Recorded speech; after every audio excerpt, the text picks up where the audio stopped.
எல்லோரும் நல்லா இருக்கீங்களாம்மா? எங்கள் பேர் தனிஷா, வயசு 35 ஆகுது. இவங்க கோயம்புத்தூர் மாவட்டத்தை சேர்ந்தவங்கம்மா. இப்போ ஒரு நல்ல வசதியில் பெண் வந்தம்மா கொண்டு வந்திருக்கேன். நம்ம சேனலில் தொடர்ந்து பார்த்துட்டு சப்ஸ்கிரைப் பண்ணாமல் இருந்தீங்கன்னா சப்ஸ்கிரைப் பண்ணி வச்சுக்கோங்கம்மா. அப்போ தான் புது புது வரங்களை மிஸ் பண்ணாமல் உடனடியாக பார்க்க முடியும். இவங்க எந்த மாதிரி சேர்ந்து சொல்லியிருக்காங்கம்மா? ஜாதியம் பார்த்தீங்கன்னா அகமுடின்னு சொல்கிறாங்க, ராசியும் பார்த்தீங்கன்னா விருட்சகம் சொல்லியிருக்காங்க, நட்சத்திரம் பார்த்தீங்கன்னா திருவாதிரைன்னு சொல்கிறாங்க. இப்போ இவங்க 2ஆம் திருமணத்தை பார்த்து வராங்களாம்மா. எங்கள் குடும்பத்தை தெரிஞ்சுக்கலாம். இவங்க ஒரு டிகிரி படிச்சுக்கிட்டு சொல்லியிருக்காங்க. இவங்க ஒரு பிரபலமான ஐடி கம்பெனியில் ஃப்ரண்ட் அண்ட் டெவலப்பர் ஒர்க் பண்ணுறதா சொல்லியிருக்காங்க. இவங்களுக்கு ஒரு பியூட்டி பார்லர் வைக்கணும்னு தான் ரொம்ப ஆசைன்னு சொல்கிறாங்க. அதனால் வீக்கெண்ட் லீவில் ட்ரைனிங் கோர்ஸ் போயிட்டு இருக்கிறதா சொல்லியிருக்காங்கம்மா. ஆனால் இந்த ஒர்க்கில் இருந்து இவங்களுக்கு நல்ல இன்கம் வந்துட்டுருக்குன்னு சொல்லியிருக்காங்க. இவங்க பேரண்ட்ஸ் நல்ல வசதியான ஃபேமிலி தாம்மா.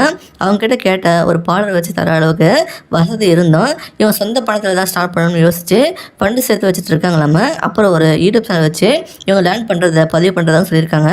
அதுலேருந்து கூட நல்ல ரெஸ்பான்ஸ் வந்துட்டுன்னு சொல்லியிருக்காங்க. மேபி சப்ஸ்கிரைபர்ஸ் கூட கஸ்டமர்ஸாக கன்வெர்ட் ஆகும்னு சொல்லிட்டாங்கம்மா. இவங்க ரொம்ப திறமையான பொண்ணு தாம்மா. எங்கள் அப்பா பார்த்தீங்கன்னா ஒரு பெரிய ஃபர்னிச்சர் ஸ்டோர் வச்சு ரன் பண்ணிட்டு இருக்காங்களா.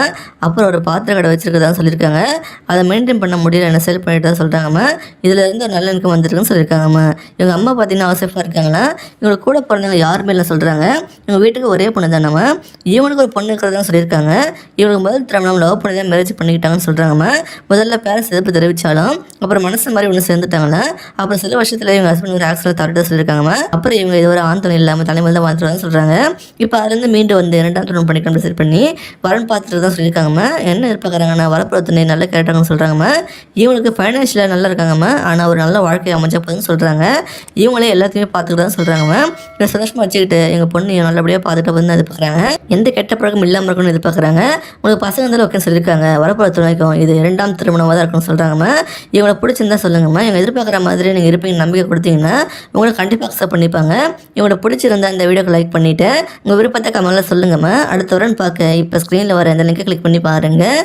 வாழ்க வளமுடன்.